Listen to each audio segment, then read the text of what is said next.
We recently passed 100,000 subscribers on this channel. Now, to everyone who has supported this channel and who continues to support me, I can't thank you enough.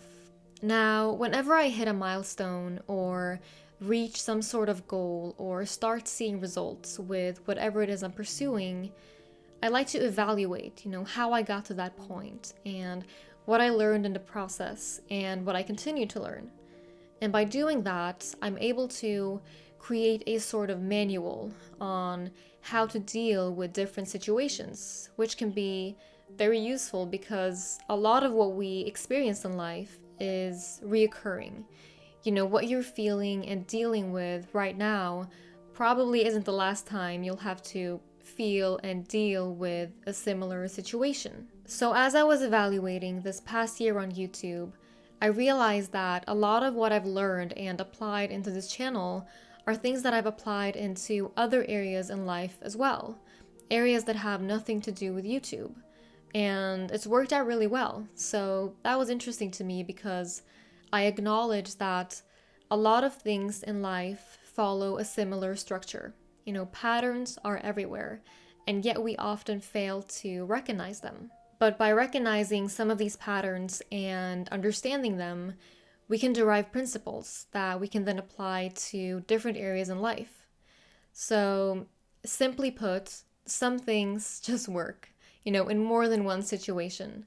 Whether that situation is starting a YouTube channel, or reading more books, or breaking out of a bad habit. And now we live in a world where there is an overflow of information. And since there's only so much we can take in, it's easy to become overwhelmed. And no one's got it all figured out. I sure don't. And there is no guide that will work for every single person in every situation in life. And I say this all the time, I'm still learning. I'm not here to tell you what works or to show you how it's done. I'm only here to tell you what's worked for me and how I've done it. And it might help you too. This is pretty solid advice, okay? And I wish I had this on paper when I was, 15 or 16. With that being said, I've identified 6 principles that I've found to be fundamental when building good habits or breaking out of bad ones or, even in relationships to some extent.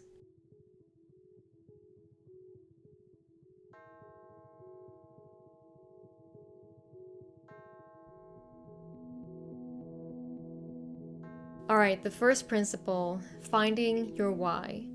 See, inspiration and motivation alone are only temporary, but when accompanied with a why, it's like the foundation of a house. If strong enough, it'll last through any storm or disaster.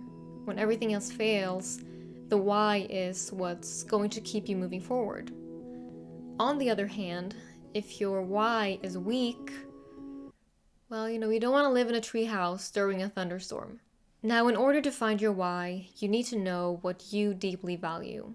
And if you don't know what you deeply value, you need to learn more about yourself. You can start by taking the Myers-Briggs personality test and go from there. I will link it in my description. And now here's an example from my life. So, I exercise regularly, something I used to struggle with, back when my why was to get a beach body. And now there's nothing wrong with that. And if that's something you deeply value, it'll probably work out really well for you. But it didn't really work out for me. So how come it works for me now? Well, I learned about what I value. And one of those things are my mental health, something that exercise is good for. But you need to take it further than that. You need to break it down. So in my case, I asked myself, how is exercise good for my mental health? Well, it brings me mental clarity. Okay, why do I need mental clarity? I need it for creativity. Why do I need creativity? I need it for my work. How important is creativity in my work? Why is my work important? Will work suffer if I don't have mental clarity? What happens if it does suffer? What else will suffer as a consequence? And then you just keep going to see if the why that you started with seems to be strong enough to hold you up through any storm. Perhaps it is, perhaps it isn't. If it is, congratulations. If it isn't, you just need to reevaluate. And do keep in mind that your why can change over time, and we'll get to that.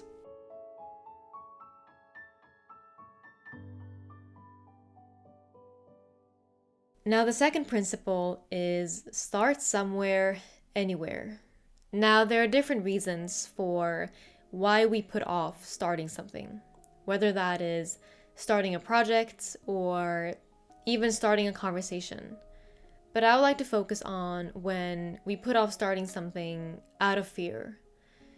The truth is that we can overthink a potato for days, wondering what and how and when and where and what if.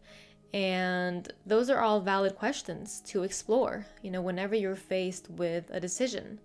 And I don't advocate doing things without thinking through, but you need to accept that you will never be able to think through every single possible outcome and scenario. It's just not possible. And if that's your aim, you will never get started with anything. You need to be okay with not having all the answers and trust that the answers will come to you, along the way.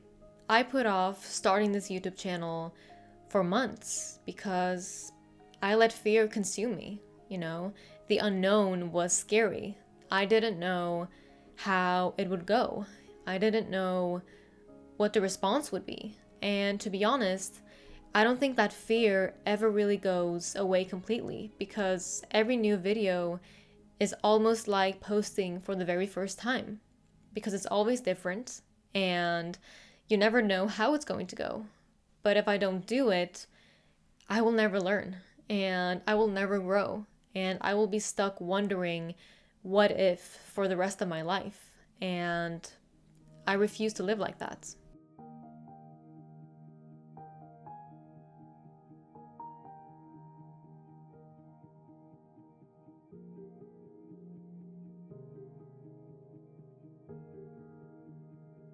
The third principle is consistency. Now, some synonyms for consistency are reliability, regularity, and trustworthiness. And that's exactly what it is. Consistency means that you can keep your word and commitments. It means that you hold yourself accountable to the promises that you make, both to yourself and to other people. And if you can't hold yourself accountable, no one else will want to hold you accountable for anything either. And if you can't keep a promise to yourself, how will you keep promises to others? Consistency is important because it generates trust and it also generates results. And it's all about showing up to the gym or to your friend or to your clients or to your desk to read or to write.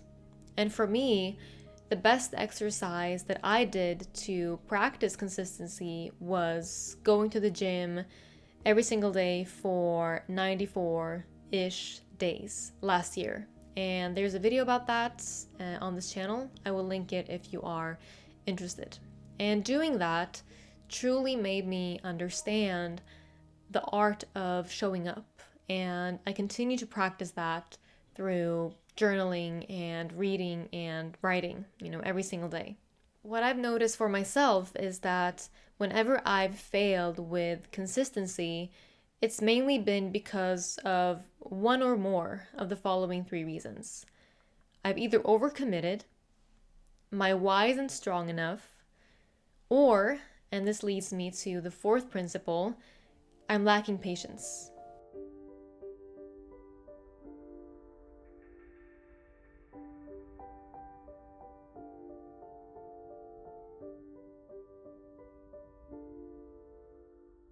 We want to see results right away.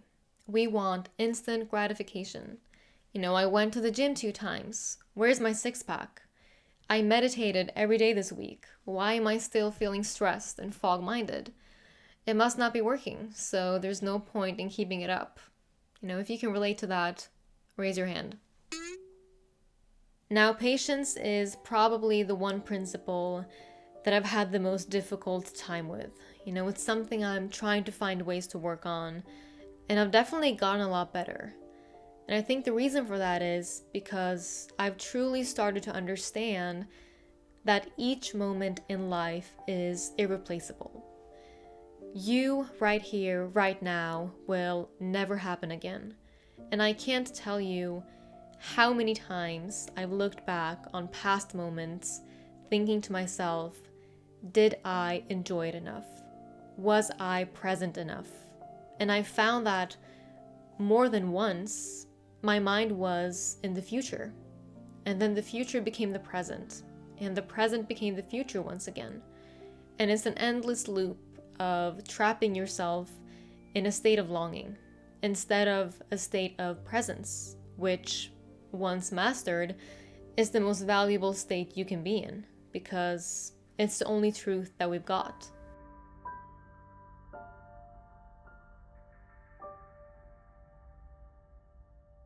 Owning your decisions is the fifth principle, and I would like to start with a poem by Shel Silverstein.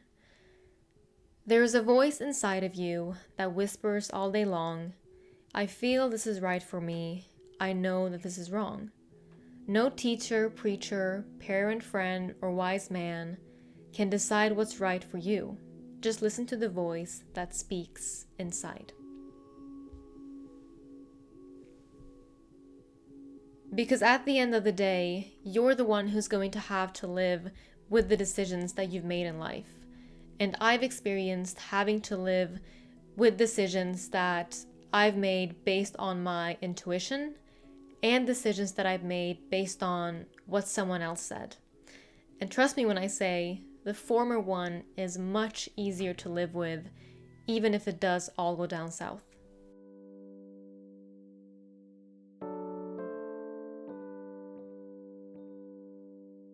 Now the sixth principle, comparing ourselves to others.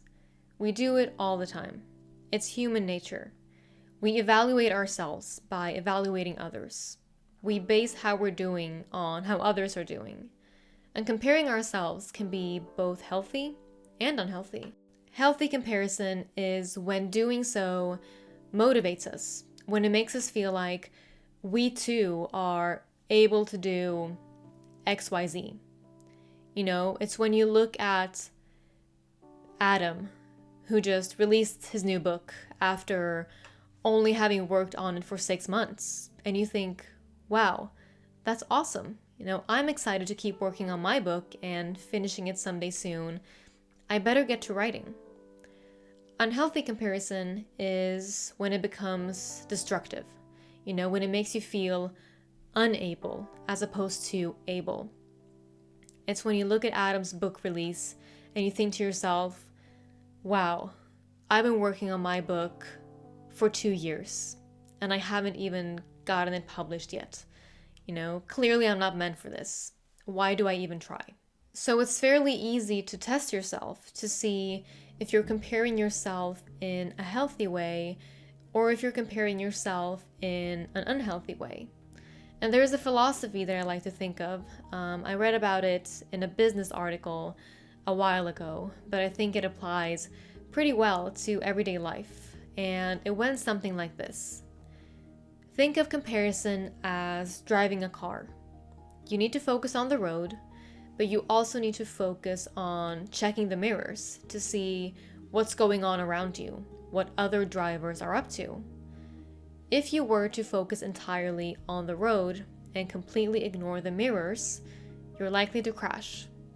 If you were to focus entirely on the mirrors and completely ignore the road, you're also likely to crash. So finding a middle ground is the answer. Focus on the road, on your journey, but throw an eye on the mirrors now and then to make sure that you're doing okay. And that was all for today's video. Now I'm very curious to know about your principles in life. So share them in the comments, let's chat, let's keep a dialogue. If you enjoy this video, feel free to give it a thumbs up. If you would like to see more of my videos, feel free to subscribe and hit the bell so you're notified whenever I upload. And if you would like to, you can join me on my other social media. And we are having the book club discussion this Sunday for The Power of Now. So if you would like to join that, I will leave some information in the description box on how you can do that. Thank you so much for watching. I will see you in the comment section.